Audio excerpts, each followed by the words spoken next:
Okay, welcome everybody. Definitely time to get started and grab a seat for this amazing 40 minutes. We're going to hear about Dockerfile best practices. I'll be your MC for these 40 minutes. My name's David Butler, and I'm in the product marketing team at Docker, so it's great to see everybody here.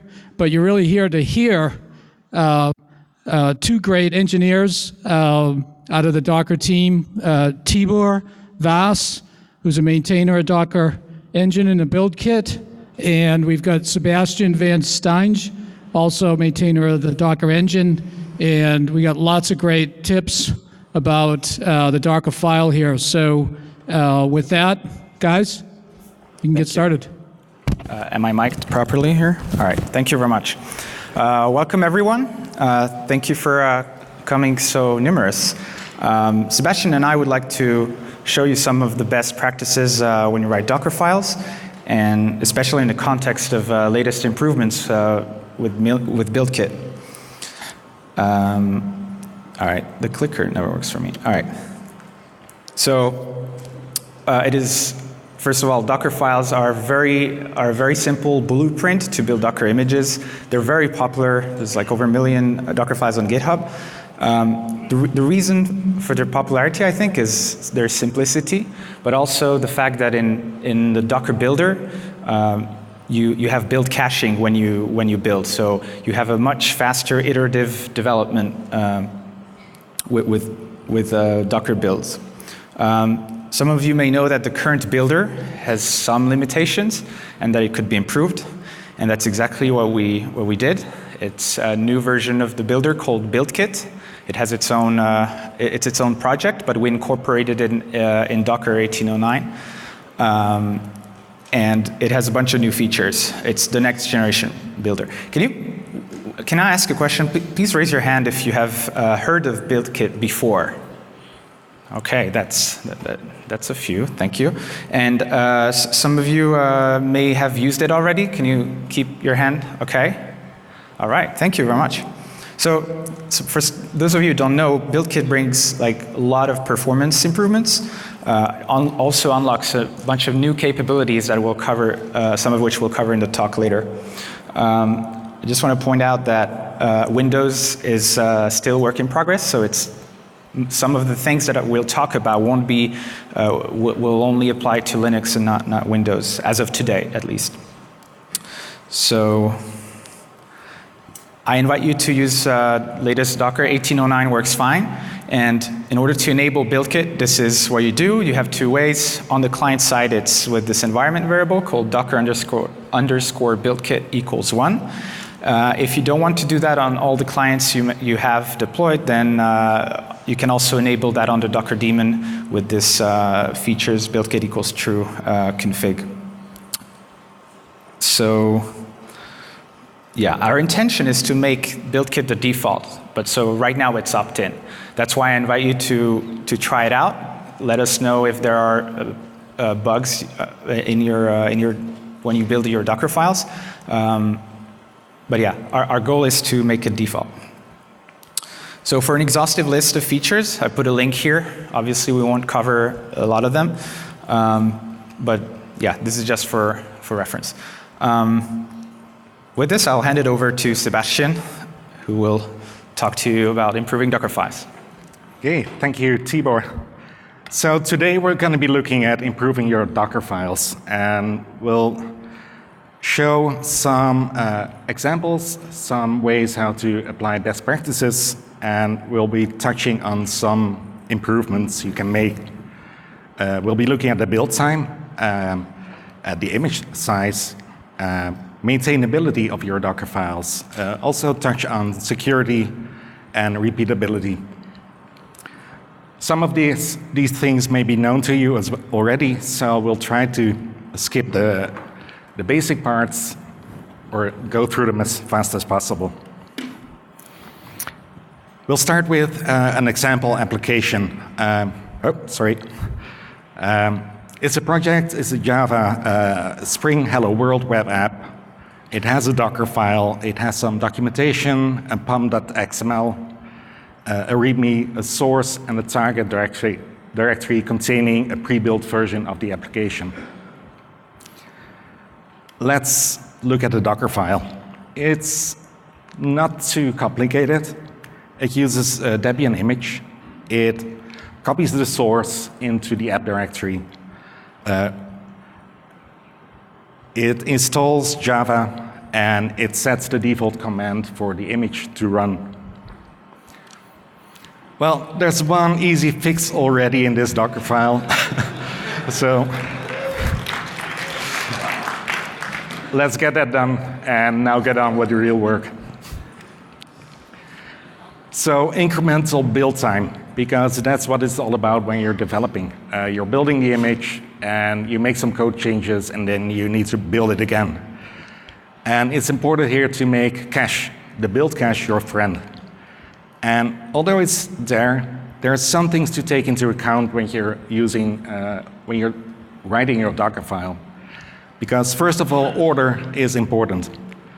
If you make changes to any line in any stage of your Dockerfile, then subsequent stages, their cache will be busted. So order your steps from least to most frequently changing steps to optimize for caching.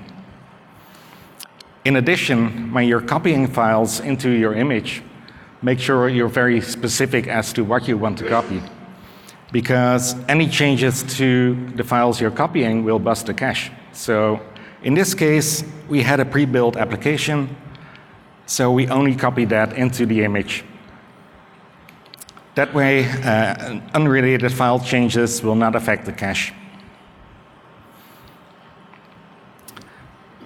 Sometimes you want things to be cached together, so identify cacheable units. For example, if you use a package manager, such as in this case apt-get, you want the cache of the package manager itself, so the package index, to be updated together with installing the packages. So if you add an additional package or remove one, they should be cached together or not cached at all. Image size can be important. Smaller images, faster deploys, and a smaller attack surface. So don't install things you don't need in your image. Don't install debugging tools. You can always install them later if really needed. And while we're at it, we can also use the no install recommends flag, which basically makes sure that you don't install dependencies that you are not really using. And finally, clean up some caches from your package manager. You don't need them after installing the packages, so why keep them in the image? Just remove them afterwards.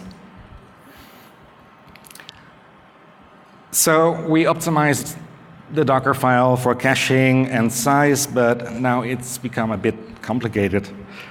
Look at this, it's way more complex than it used to be. So how can we optimize this? Well, let's have a look at maintainability, because you want your Dockerfile to be as simple as possible. So, if possible, have a look at the official images, because in this case we were installing Java, and there's many more people doing so, and there's official images that have all the installation steps already done for you. It can save you a lot of time on maintenance. They will be written already with containers in mind, so all the best practices applied. And in addition, if you have multiple projects, they can share those layers because they use exactly the same base image. So applying that to our Dockerfile, we can remove all these steps and have a very simple Dockerfile. But be sure to not use latest. If you're using tags from Docker Hub, there's always a latest tag, but that's a rolling tag. So you never know what's going to be there today or what's going to be there tomorrow. So be specific as to what you want to base your image on. In this case, we're using OpenJDK 8, but there's many more tags that are available, and you should have a look at the Docker Hub documentation, which lists exactly which variants exist. Which also means that sometimes there's more smaller variants. Maybe you don't need all the stuff that's in the bigger images, but there might be a smaller one. In this case, if we just switch the base image, we can reduce the image size with over 500 megabytes, which is a quick win. Have a look at reproducibility, because one thing stood out in this application. We're copying a pre-built binary into the image.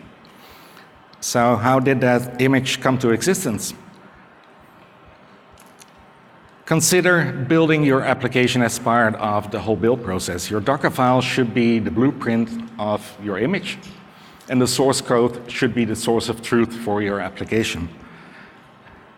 In addition, doing so inside the Dockerfile makes it easy to get a reproducible build environment, and it becomes the whole blueprint of your application. So, modifying the Dockerfile to do just that. We switch to a different base image that has Maven installed. We copy the pom.xml and the source code, and we build the application.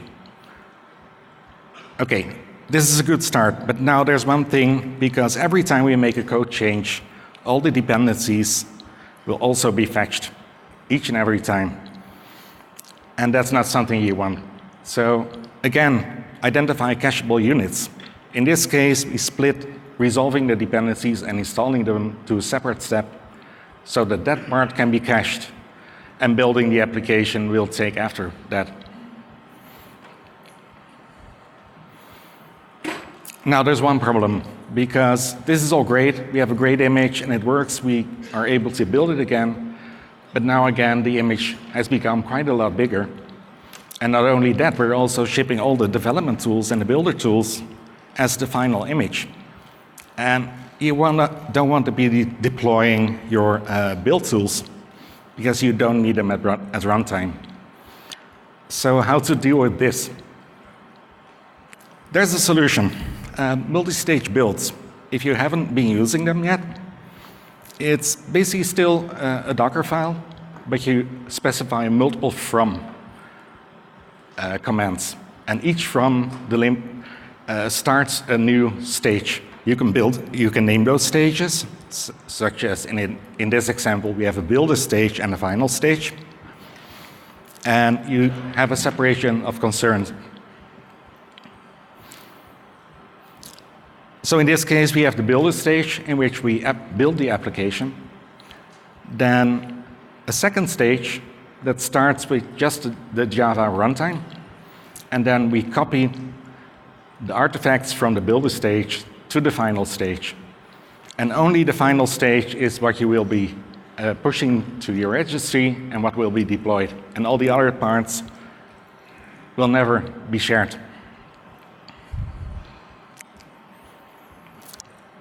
So this is only one example of using multi-stage builds, but there's many other cases where multi-stage builds are very useful.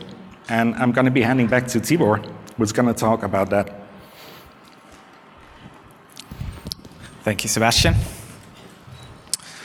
Yeah, like Sebastiaan said, multi-stage Dockerfiles, it's not just for reducing image size, and that's part of what this talk is about. So if, like some of these projects, Moby and BuildKit, they have 16 or 44 stages in the case of BuildKit, and you could be wondering how come there are so many multi-stages, or how come there are so many stages in a Dockerfile when the most popular use case is to reduce the final image size. So I listed some of the use cases here, the first one being what most of you may know, that Sebastiaan talked about. There are other ones. We'll cover some of them, except maybe for the last one, unless you are interested at the end for Q&A, I can talk a little bit about it. But yeah, so before explaining some of those use cases, just a quick refresher. When you name a stage, you can build only that stage and all of its dependent stages. with the -- target flag. So if you do docker build -- target stage name, it will build the stage name.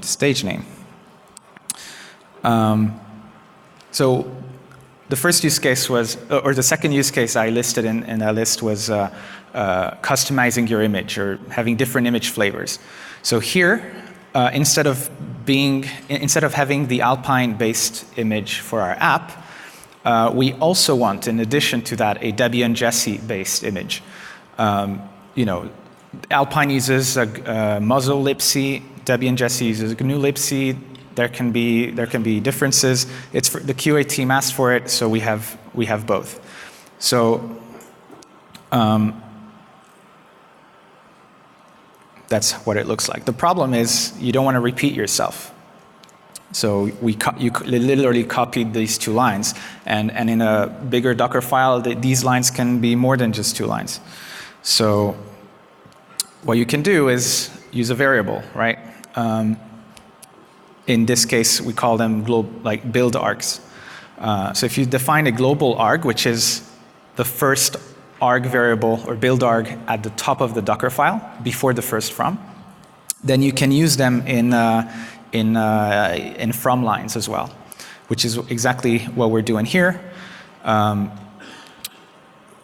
Flavor by default is Alpine, and you are building OpenJDK 8 JRE Alpine by default. But if you specify -- target release with -- buildarg flavor equals Jessie, then that same stage will be built based on the Jessie base image. Another use case here is how to get various containerized environments for your development. So I came up with some of these examples. There are absolutely not strict rules at all. Just like patterns I noticed. There are variations on this, so don't take this literally. So one example is the builder where you have all your build dependencies. Then build is exactly the same, but with your build artifacts built in them. Cross is if you do multi-platform. Dev is basically your built artifacts plus your dev or debug tools. Lint is, actually, let's start. I think the first example here is a linter, a simple linter for Java. Essentially, what you want is every stage wants to be minimal and have the minimal amount of dependencies. So if you don't need a whole JDK to do linting, then you can just use JRE. So yeah, this is just a simple example for lint. For debugging or developing your application, you might want to use like strace or a simple editor or TCP dump. Like you can customize the way you want, but it's essentially the dev environment can be also defined in the Dockerfile itself. And every time you can just use -- target to build that specific image.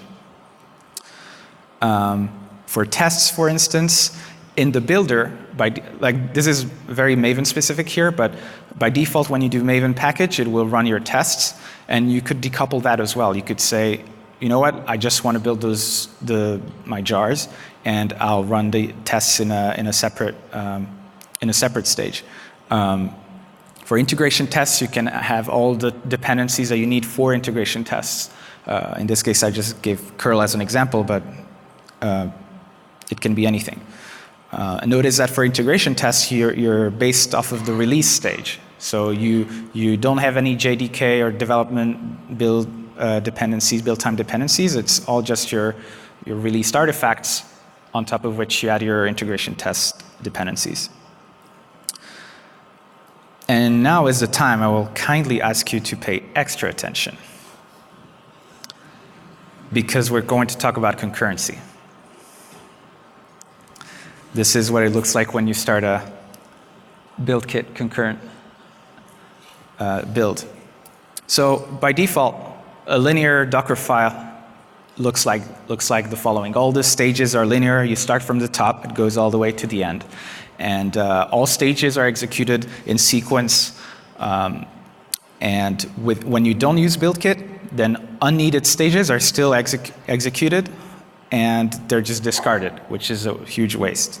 So instead of having all your linear stages like this, what you want is to essentially create a graph of your dependencies. And BuildKit will traverse from the bottom, which is essentially the stage that you named with -- target, to the top. And in the process, it won't even look at unneeded stages, so they're not even considered. I made a very simple graph here, but you can imagine how your Dockerfile graphs can be much more complex. And so the key point here is that S2, S3, and S4 stages will run concurrently. And only when all of them are done will S6, the stage 6, be executed. So how to do this, or what use cases are there? So assets, I was thinking of assets as an example in your final image.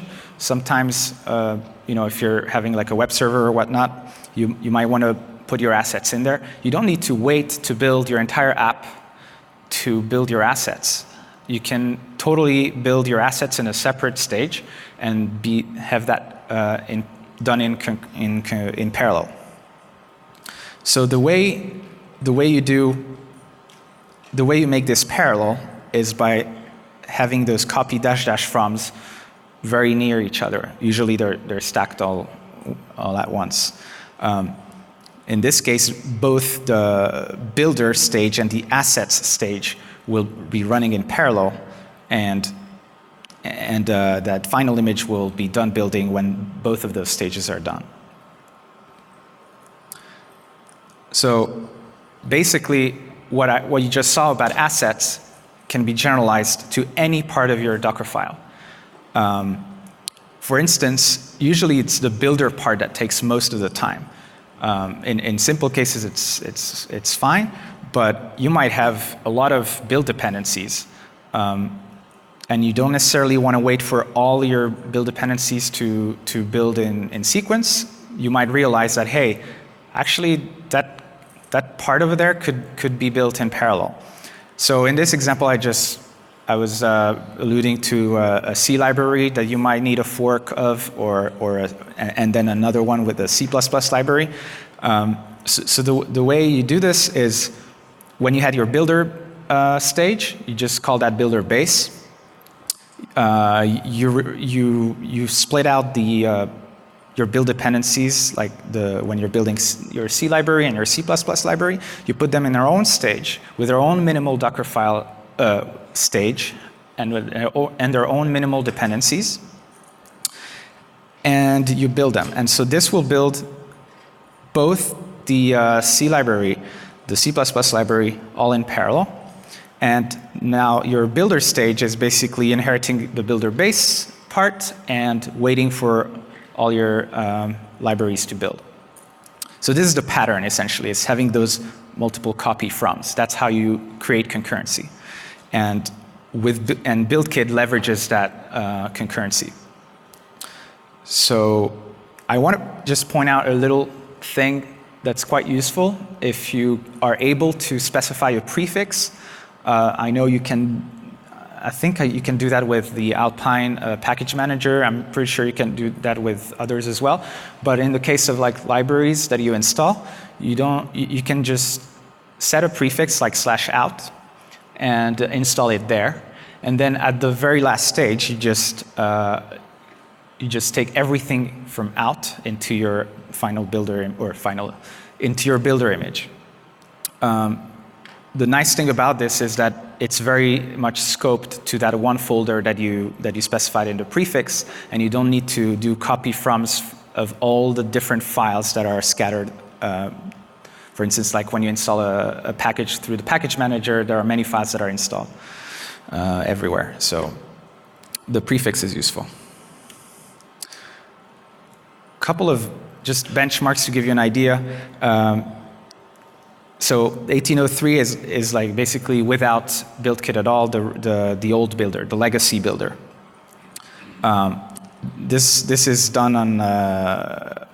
on the Moby repo. And you can see here it's twice as fast from an empty state. So you don't have anything, you just do Docker build on both machines, and it's twice as fast. Repeated build with matching cache. This basically means you built it once, and you rebuild right away, and it just hits the cache all the way. It's like 7 times faster with BuildKit. And this is the most important one, which is you make a source code change, and you rebuild, and what's the improvement here? So 2.5 times faster with BuildKit. And this is without any new Dockerfile features or improvements. This is just you enabled BuildKit by using Multistage. So this is all thanks to Multistage. And now we're going to talk about new Dockerfile features. Whoops, I guess I forgot to finish those slides. So this one directive we call at the very beginning is the way to enable the features I'm going to talk about. This one line will be able to parse the Dockerfile and understand the new features. What I forgot to put in that box is I wanted to explain what experimental means here. It doesn't mean that we'll break compatibility. It just means that we're not sure about the syntax yet. It might, we might want to mature itself a little before we make it in the mainline stable Dockerfile syntax. So yeah. If you want to learn more details about the various new features and syntaxes, you can look up on the Moby BuildKit page this documentation here. And the first feature I'm going to talk about is context mounts. So again, you need 1809 with BuildKit enabled to have this, and you need the syntax directive at the top. What this does is instead of doing a copy of your source code into your stage, you can have a specific run line have parts of your build context bind mounted. So there's like 0 copying here. It's literally just a bind mount. And the way you do that is -- mount, and you specify the target. And in this case, for Maven, we need to specify a different output directory than the current one because of the bind mount. So yeah, it looks a little cleaner. So this is basically the slide that Sebastiaan had earlier.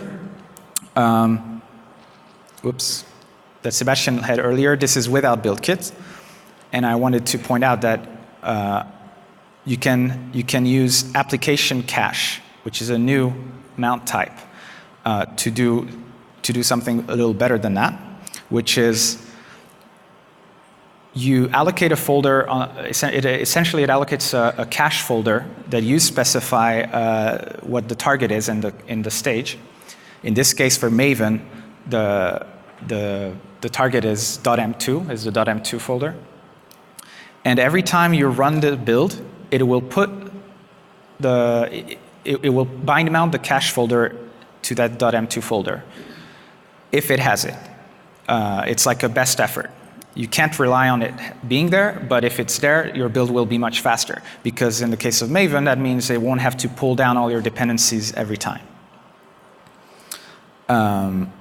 So this is, of course, not Maven specific. All the languages and package managers, they all have their cache folder. And essentially, you can use this type cache mount and specify the cache folder. So for APT, Go, and Go modules, and NPM, and pip, I listed some of these here. Secrets. Please don't do this. So the reason you don't want to do this is because this will put your environment, basically your secrets in the image, and you could be like, yeah, it's all right. I have my private registry. It's all closed. I control everything.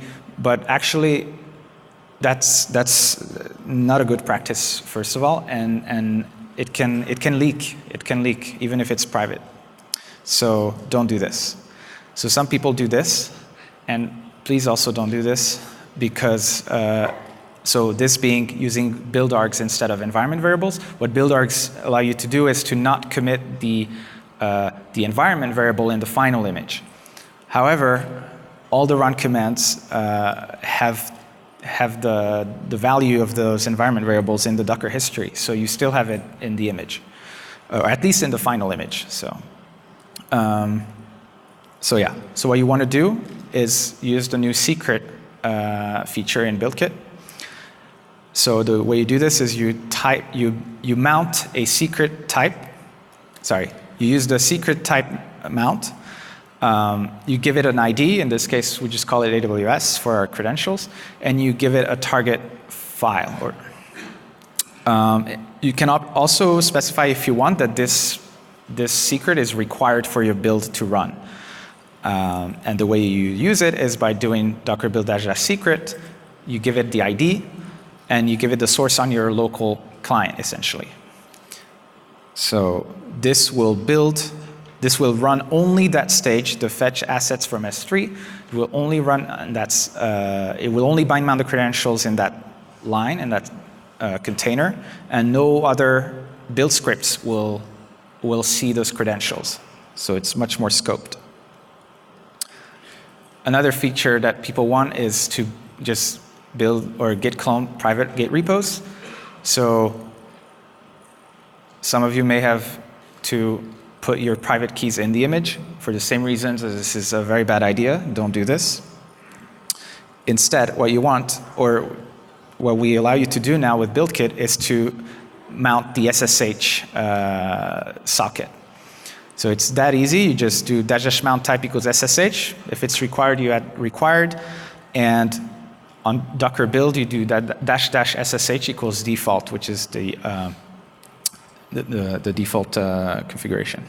So you do need to add like GitHub.com in this case to the known hosts. But yeah.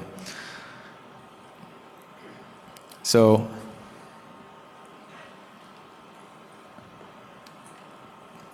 okay, I think I forgot to give you the demo of the concurrent stages. So I'll give you the recap, and then we can go back to the demo. So essentially, we went from inconsistent build dev test environments to a consistent build dev test environment. We went from bloated images to much more minimal images, slow build and incremental build times due to cache bus and whatnot, to very fast build and incremental build times, and building more securely.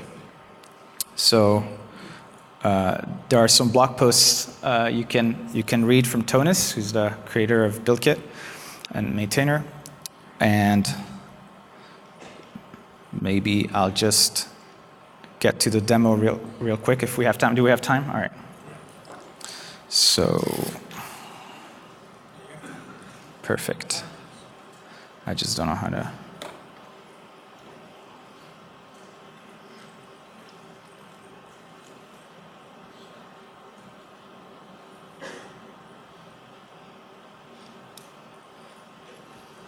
All right. Is it big enough? I can make it bigger. Line wrapping won't help though, but. So just want to show that these are two different hosts. Whoops. Okay. All right.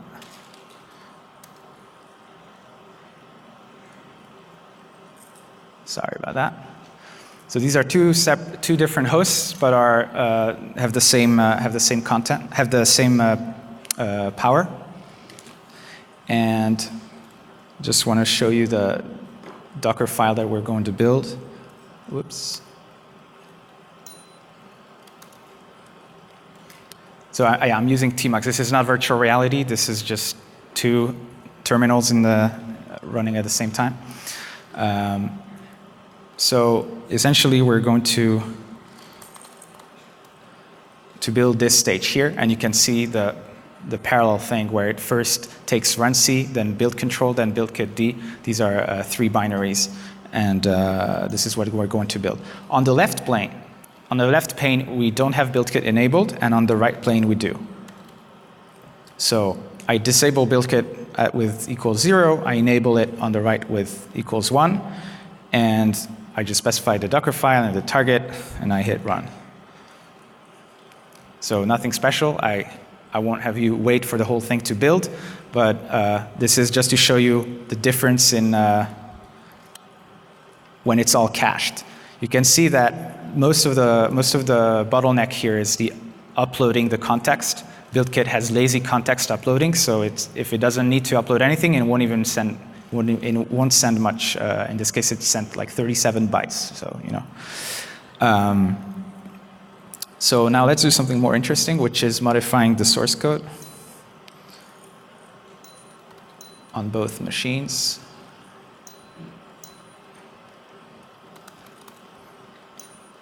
So like, let's say build utility demo.dockercon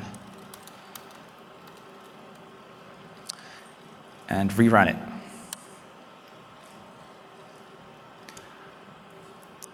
So what this is without the mount, the cache mount improvements in BuildKit. So this is literally the same Dockerfiles on both left and right that don't use BuildKit features, like BuildKit syntaxes in the Dockerfile, I would say.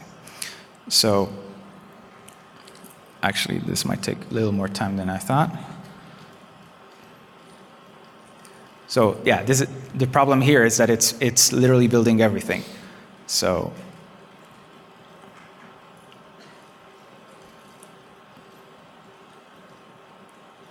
yeah, it figured out that nothing changed in run C, so the run C part is all cached on the right.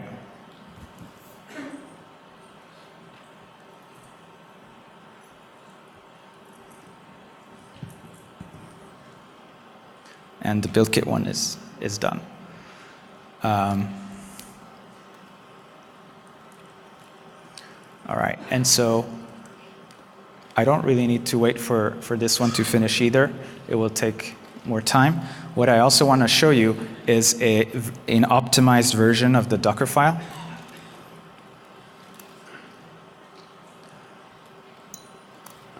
That uses BuildKit features.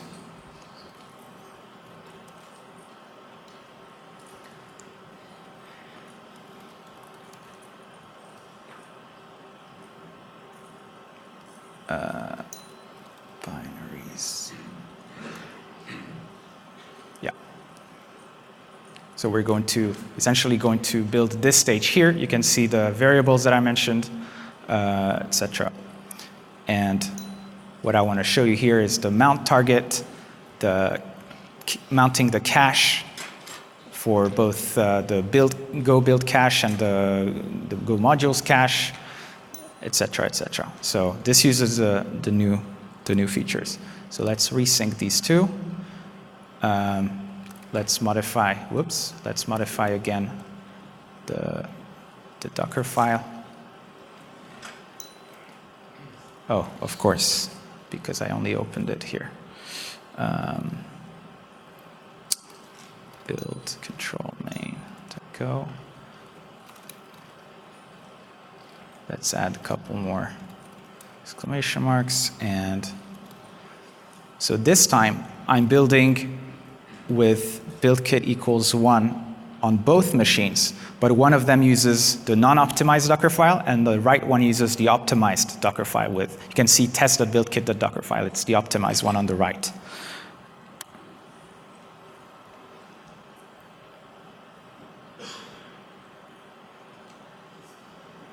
And done. 8 seconds. I don't think we want to wait for the left one, but so that was the demo, and I'm happy to take any questions with Sebastiaan. Thank you very much for your attention. That's great. Tibor, put up